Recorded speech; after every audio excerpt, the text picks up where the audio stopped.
Hello horror story lovers! Today we have a new and scary story about the new series of Avatar, which I am sure will fill you with fear and excitement, because strange and scary things happen in this episode. So please stay with me until the end of the story.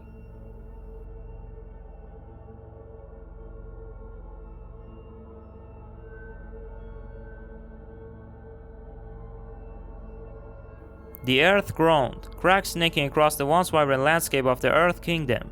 The normally clear skies of the Fire Nation were choked with ash, a constant reminder of the unnatural storms plaguing the land. This wasn't a war between nations, but a terror that transcended borders, fueled by a twisted avatar. Born under the Crimson Moon, this avatar wasn't a beacon of balance, but a harbinger of nightmares. Their connection to the spirit world wasn't pure, but polluted by an ancient entity known only as a devourer. Its whispers had warped their bending, turning it into a grotesque caricature of its former power. Firebending became an inferno that consumed entire villages, leaving behind smoldering pyres where life once thrived. Airbending wasn't a gentle breeze, but a suffocating wind that ripped the air from lungs, leaving gasping victims like desiccated puppets. Even waterbending, meant to heal, twisted life essence into monstrous creatures that haunted across the land. Fear ruled the day. Hope, once embodied by the Avatar, became a forgotten legend. Katara, her spirit broken by Aang's disappearance and the twisted nature of his successor, retreated into a shell of her former self. Zuko, haunted by his failures and the growing darkness, led a desperate resistance, fighting not just the Avatar, but the encroaching despair that threatened to consume them all. The true horror wasn't just the Avatar's monstrous abilities, but the chilling emptiness within their eyes. Gone was the spark of humanity, replaced by a bottomless pit of darkness, a puppet controlled by the Devourer.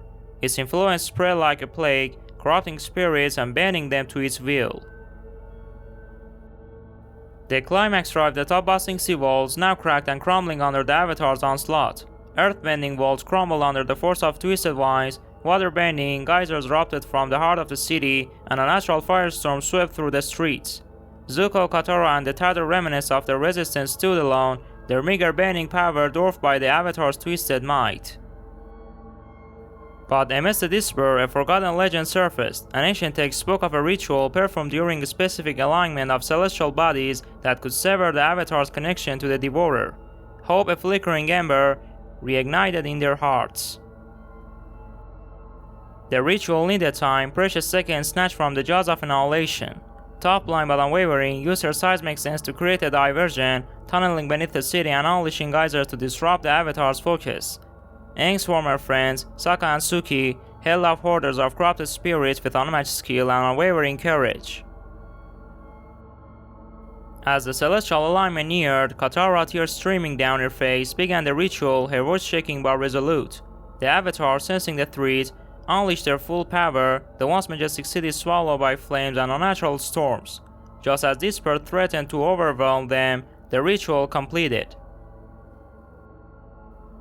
A blinding light erupted, momentarily silencing the battlefield. When the light faded, the Avatar stood still, their eyes flickering with confusion and pain. The Devourer's hold was broken, its influence vanished back into the spirit world. But the victory was bittersweet. The land was scarred, the people traumatized, and the Avatar, a shell of their former self, haunted by the darkness they had harbored. The story of the Devourer's Avatar served as a chilling reminder that even the purest light can be corrupted, and the greatest protectors can become the most terrifying monsters. Even with the Devourer gone, the battle wasn't over. The scars remained, etched not just on the land, but on the hearts of those who survived, a constant reminder of the darkness that lurked within even the purest souls.